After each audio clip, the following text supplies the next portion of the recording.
Hello and welcome to This Week in X, the show where I help you get caught up with the most recent X-Men comic books. It's not quite a recap, it's not quite a review, it's helping you understand what's happening in the current story arcs and if you should be reading them. This is a slightly light X-Men week. We've only got 4 books to discuss, and those books are Legion #1, Phoenix Resurrection, The Return of Jean Grey, #4, XMen Blue, #20, and XMen Blue Annual, #1. So let's dig in. The first book we'll be talking about is Legion #1. Legion #1 was written by Peter Milligan with line art by Wilfredo Torres, color art by Dan Brown, letters by Travis Lanham, and cover art by Javier Rodriguez. Legion #1 reawakens David Haller, who is Professor X's son, and also known as Legion, who is the star of the absolutely terrific FX series of the same name. Now, the last time we saw Legion, he was in his own comic book, but it wasn't named after him. It was X-Men Legacy in the period of Marvel Now, and it was written by Simon Spurrier.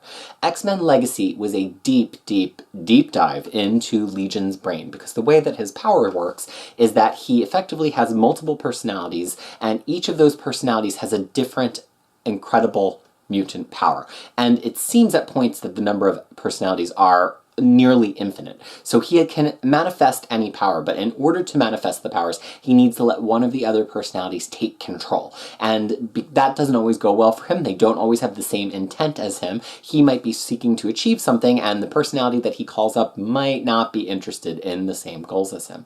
Now, Spurrier's series explored that in depth and explored the process of Legion, trying to remove the negative aspects that were preventing him from controlling those personalities and ultimately resolving them.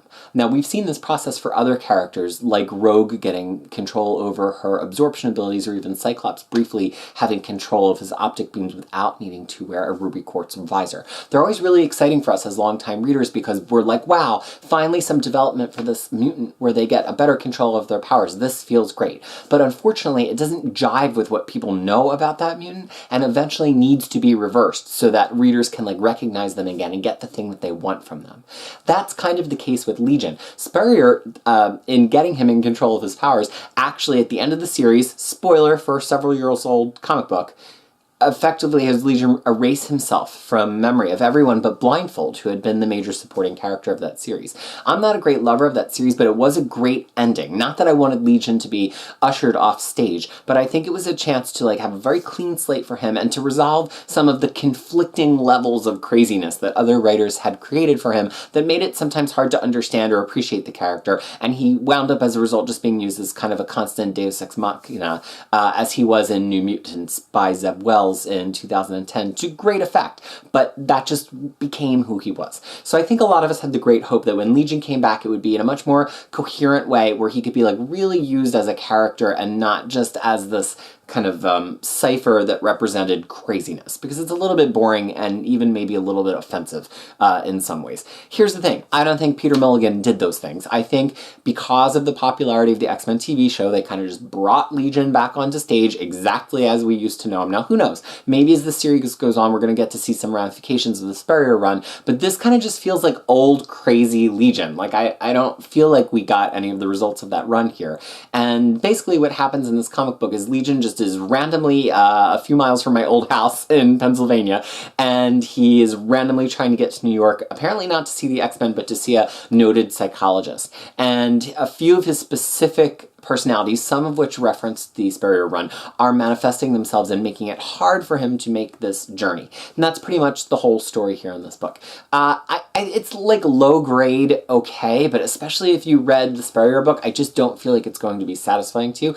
Also, that low grade quality of it is for me emphasized by the color work here from Dan Brown. It is not vivid. It's very wan. They're not very saturated colors. They feel sort of vague and ghostly at parts of the issue, and not just in a thematic way, oh, maybe that's when he has his powers, or maybe that's when we're experiencing him seeing, it's not a thematic thing, the colors are just kind of weak. So it's a limited series, and I think sometimes the first issue of a limited series, because it doesn't have anywhere to come from, has to kind of be mysterious so that you might get hooked, and then later they kind of fill in the supporting structure, because you don't start a limited series by saying, let me explain the whole thing that came before. So my fingers crossed hope is is that this is going to get a little bit better in the second issue, and it'll have kind of contextualize why this issue was as it was, but I don't know that I can recommend it yet. Milligan is a hit and miss writer for me. He's one of these British writers who I don't always know that I understand their sensibility, much like Spurrier. His greatest hit at Marvel for me is Ecstatics, which is deliriously great, but this doesn't have that level of comedy. So I'm saying wait and see. I think if you really love Legion as a character, you should wait and see. And if you really love the television show and you're like, oh, I've always wanted to read a comic about Legion, you should be reading him in his original run in New Mutants, which recently has been collected into a trade paperback with amazing Bill Sinkovic's art. Or you should read X-Men Legacy, which is all in Marvel Unlimited and also in a convenient omnibus. So for now, let's just wait. The next book on our list, back after a 1-week hiatus, is Phoenix Resurrection, The Return of Jean Grey. Issue number 4 was created by writer Matthew Rosenberg, artist Ramon Rozonas, color artist Raquel Rosenberg, and letterer Travis Lanham. The main cover on this issue was again by Lionel Francis Yu with Mart Gracia on colors. I have softened a little in my reaction to this Phoenix Resurrection series. So what's come before here is Jean Grey is dead, non-spoiler because it's been that way since 2003 or 2004, and there's Phoenix manifestations around the world that are starting to indicate the Phoenix might be coming back, which of course puts the X-Men on high alert, but not the Avengers because apparently they don't care anymore. And at the same time, there's specific manifestations of psychic phenomena that definitely is reminiscent of memories of Jean that has accompanied this. So like, why is the Phoenix back and hints of Jean Grey? Because we've seen the Phoenix a lot of times since Jean has been dead, even since Avengers vs. X-Men we've seen the Phoenix. But like, why are we getting manifestations of Jean along with the Phoenix? So it winds up that they're all centered in this one place that has a significant spot in Jean's personal history with Cyclops, although kind of not really, because it's in the period that Jean was really the replacement Phoenix body for Jean. So kind of like, I know she has those memories, but it's also sort of a weird thing to center on. And now we find ourselves in that place with like a ton of the X-Men extended cast assembled. Rosenberg does this one really interesting thing along with artist Rosanas here, where they're kind of playing with Jean in her mentally constructed world, in that the whole world is on fire anywhere that Jean is not directing her attention. Like basically the full force of her will is what's keeping this manifestation of reality around her going. And it's a really fun visual joke, but it also kind of lends context to what we've been seeing of her psychic world so far. But it just continues to be like this very kind of fan servicey, like here's an appearance, here's an appearance, here's an appearance of dead characters, and it doesn't really like make a lot of internal sense, and it's just ultimately after 4 issues really started to get annoying for me. Like, Jean Grey is one of the most strong-willed, intelligent characters in X-Men history, and we've kind of just been watching her as this naive waif stumbling around in a psychically manifested universe. The next issue is going to have to do a lot of work to convince me why we've needed this Jean to be so naive. Like, if Jean is living out her, like, perfect, idealized life in a land of dead or previously deceased X-Men, I would expect that Jean, even if she was confused, to have a little bit more intelligence and agency than being like a waitress in a diner. So hopefully that gets a little bit contextualized, but guess who's going to contextualize it, apparently? Old Man Logan. So I screamed out loud at this point of the issue, and I've heard from a lot of fans in the past couple of days that had a very similar reaction. Basically, all the X-Men finally arrive at a point where they might be able to communicate with this Jean in her kind of state between life and death. And I don't think it's heavy spoilers to tell you that they have to decide who's going to approach her, and it happens to be Old Man Logan after the team, and Kitty in specific, rejects the idea of Teen Cyclops going in. So I have positives and negatives on this. First of all, if you've read X-Men for a really, really long time and you were going to pick one X-Men to go kind of talk Jean down from something and you don't have Cyclops, do you know who you choose? It's not Wolverine, it's Storm. Canonically, Jean and Storm are the best of friends, and you would think that with Storm being there, that would be the person you'd send in. Or alternately, maybe Hank McCoy, Beast, because he has known Jean for a really long time. They have a generally platonic relationship. Why would you send in somebody with this sort of volatile relationship that Wolverine has with Jean? Especially Old Man Logan, who's like decades removed from this Jean. So that's my con approach, which seems to be shared by a lot of other readers. The pro approach is that if you think back to when Jean died in New X-Men, it was with the knowledge that Cyclops was having this psychic affair with Emma Frost, and it had been straight off of Jean and Wolverine kind of been shot into space, and Wolverine nearly dying, and Jean was at maybe the apex of her connection with Wolverine at this point, and he died, in fact, in his arms, more or less. And I think that there is a certain amount of continuity of sending Logan in to talk to her if we assume that's going to be her last memory, ignoring the events of Phoenix Endsong. And then who's to say that it matters that Wolverine looks older, because Jean doesn't know how long she's been dead. So that's like a little bit of like deep continuity complaining for you right now. Should you just pick up this fourth issue? No. You should start from issue 1. And at the point that we're only a week or two out from the final issue of this, I think you just wait for issue 5 and then you read it all at once. My general critique is that the issue 1 just had so much like creepy, dreadful suspense in it that this has not paid off. It's become kind of rote, and we just start getting repeats of the same creepy, dreadful suspense in every issue, and it's really kind of just turned me off to the series. And even though I'm of course inherently excited for Jean Grey to get back, I just feel like this could have been a little bit more interesting as a whole. So if you've been reading it, keep reading it. If you haven't read it yet, wait for the final issue to come out, and I would love to hear in the comments below, do you think Wolverine would be the person you would send in to talk to a potentially volatile, partially dead, partially alive Jean Grey, or would you have picked somebody else? Please let me know. The next issue on our list is X-Men Blue number 20. We actually got 2 issues of X-Men Blue this week, but this one absolutely comes before the other one, which is an annual. X-Men Blue number 20 was created by writer Cullen Bunn, penciler R.B. Silva, inker Adriano De Benedetto, color artist Rain Barreto, and letterer Joe Caramagna. The cover is by Art Adams with Peter Steigerwald. You've heard me be a little bit down on these time-displaced X-Men before. We're about 80 issues into them, and I can't say I've been really excited for any of those issues. It's just not my bag.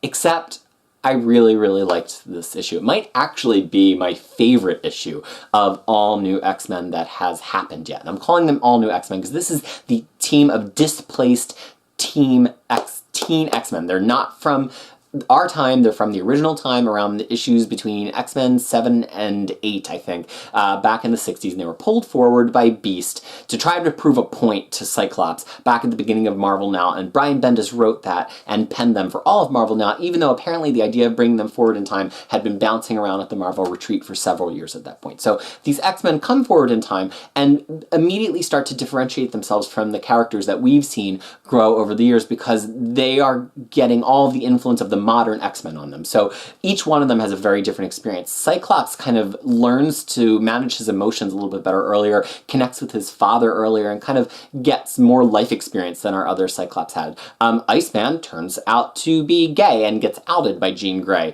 early. Jean Grey gets the full manifestations of her power much earlier, and so she starts to exert more control over them early in her life.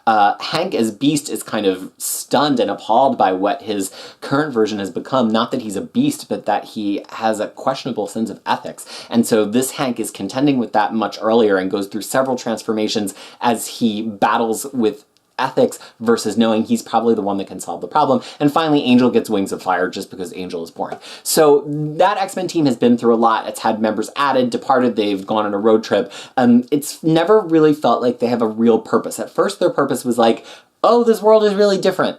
And then they didn't have a purpose. And they've kind of just been waiting in the wings for there to be a good use of them, other than just like having these characters available for writers. Well, I think we finally got there in this issue, and it makes me really happy because Bunn has clearly been building up to this point for 20 issues now of X-Men Blue, and we finally get a story that contextualizes why they're in our present, why it's important that they have a connection to their past, and what's preventing them from going back to the past. We got like a little tickle of that in the last issue of their previous all-new X-Men series by Dennis Hopeless, but it didn't really like give us story context. It was just like, oh, we can't go back. So the cynical friends of mine here, including my good friend blogger Xavier Files, who writes an amazing X-Men site, said to me, well, you're just happy about this issue because you feel like we're getting closer to them going to the past and you hate these characters. Yes, but in my defense, I think this issue is interesting because I don't think the problem of when will they go to the past or can they go to the past is a very interesting problem. It's open-ended and it doesn't have a lot of inherent conflict to it other than them just trying repeatedly to go and failing. Like that, I don't think that gives a lot of interest in what could be happening with those characters. The thing that emerges from this issue, without really spoiling it, is knowing eventually they probably will go to the past. What does that mean for a character? Like knowing that eventually your time in the modern day is going to be cut short and effectively you have to go back to the past and resume your life where it left off with all of the terrible knowledge that you have, or maybe you're going to have to lose that knowledge in some way. It kind of now changes the narrative to this whole team kind of being doomed in a way if they want to do the thing they say what they want to do, which is fix time. But maybe they don't have to because time is fine right now. And so do they even have to go back to the past? So without spoiling the contents of the issue, that to me is so much more fascinating of a problem, right? And they can't individually decide. If any one of them decides the present is better, it's better for me here, I like my life more here, then that means they're not all going to be able to go back and take the place that they have in the time continuum. So to me that is incredibly fascinating, and somehow I'm like way more interested about reading these characters than I have been in, how long has it been? Like 5 years now. So I think Bunn and his collaborators here have a tremendous success in their hand. R.B. Silva is one of Marvel's best artists right now, and the issue just looks spectacular. He draws this splash page that has dozens of characters in it that is just so great. And we get a nice little twist at the end with Magneto. It seems that we're going to get a lot more in Magneto from the next few issues of this, and everybody loves Colin Bunn's Magneto series, and I know we've all been waiting for like some meat to the Magneto plot because we really haven't had that since the first few issues of these series. So not only was this issue good, I'm actually really excited for the next couple issues. I think if you want to be reading X-Men Blue, you probably could pick up this arc from where it started and just read this arc and then keep going, because I think it gives you all the information that you need, and I think it really contextualizes who these characters are and what the challenge is for them in the present day. So big thumbs up on this issue. I feel like if you like X-Men Blue at all, this is definitely going to be pleasing to you. Now we come to our second issue of the week of X-Men Blue, which is X-Men Blue Annual Number 1. This issue was created by writer Cullen Bunn, artist Edgar Salazar, color artist Matt Milla, letterer Joe Caramaga, and the cover is by Nick Bradshaw with Federico Blee. I love these little crossovers between two unrelated titles because it makes me think of the 90s, right? The 90s when there was a crossover between like Luke Cage, Terror Inc., and Silver Sable. Like that's what I'm looking for. Titles that are completely unrelated to each other, just sharing a story. And the story's not like a world-ending Marvel event book, it's just one darn story. I think it's more exciting than just having a guest star in a book because you get some interplay between the two titles and you get acknowledgement of where both of them are in their continuity right now, which you don't tend to get when there's just a guest star, right? So that's what we have here. This is a crossover, the first issue of a crossover between X-Men Blue and, of all characters, Venom. And at first, I admit, there was a cynical part of me that was like, really? Do we need this?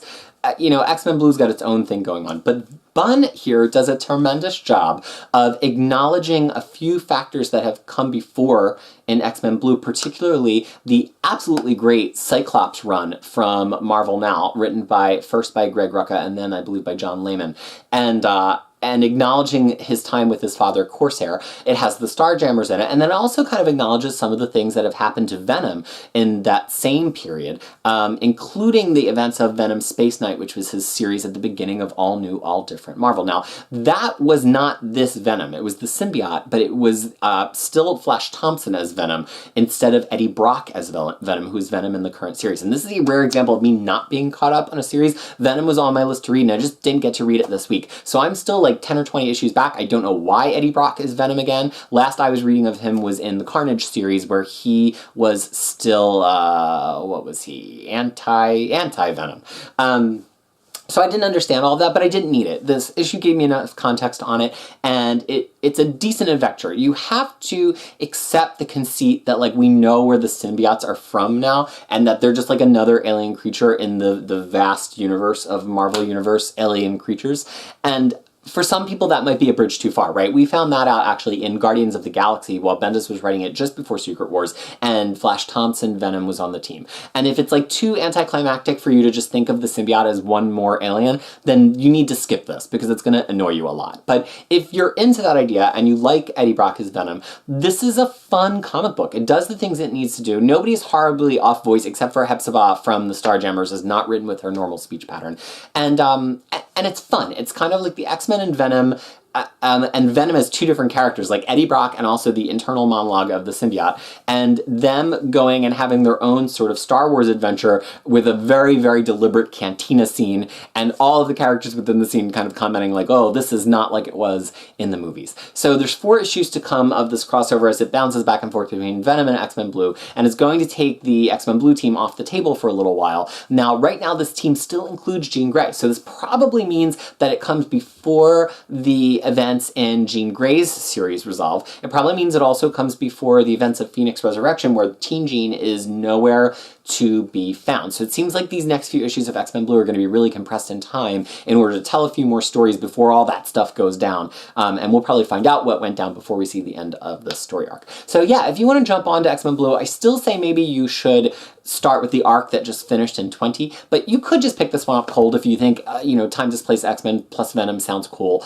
And we definitely know that it comes after issue 20 because of some developments for Beast and the technology available to him are reflective of the arc that ended in 20. So mild thumbs up for this. I'm very interested in reading the further issues. It makes me want to catch up on Venom, and it's just a fun comic book. If you're a reader in the 90s or you love that kind of 90s kind of style of glib, oh hey, these two unrelated people are crossing over, this will be fun and satisfying for you, and comic books should be fun. I don't need them to all be literary masterworks appropriate for like the discerning taste of an adult reader. Sometimes I just need them to be entertaining, and I think this meets the entertainment litmus tests, definitely.